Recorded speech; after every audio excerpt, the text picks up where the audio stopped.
Next July, we'll be celebrating the 50th anniversary of the first moon landing, when Neil Armstrong took that one small step for man, one giant leap for mankind. The story's been told before on film in Philip Kaufman's impressive The Right Stuff in 1983. And now for his first movie since La La Land, director Damien Chazelle tells it again, very specifically from Armstrong's point of view, in First Man. The emotionally stitched-up Armstrong is portrayed by Ryan Gosling as a man who is so stoic and so determined to get the job done that he becomes alienated even from the wife, Janet, Claire Foy, he adores. One of the film's great achievements is that it gives the viewer a real sense of what space travel was like in those pioneering days. It's far from glamorous, that's for sure. The space capsules in which the astronauts travel are cramped, claustrophobic and uncomfortable.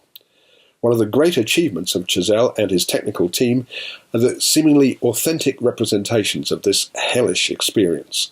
The use of sound is brilliant, the use of silence too, as the little spacecraft judders and shakes so fiercely that it seems as if it will fall apart.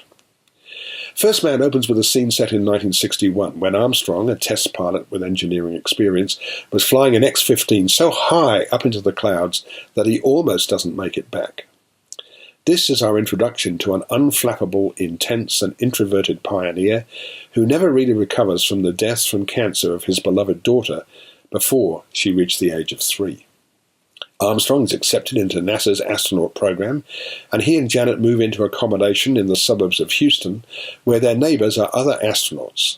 They become best friends with Ed White, Australia's Jason Clarke, and his wife Pam, Olivia Hamilton.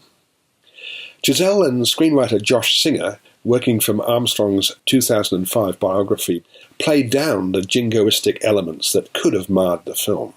And this is presumably why they don't show the planting of the American flag on the moon.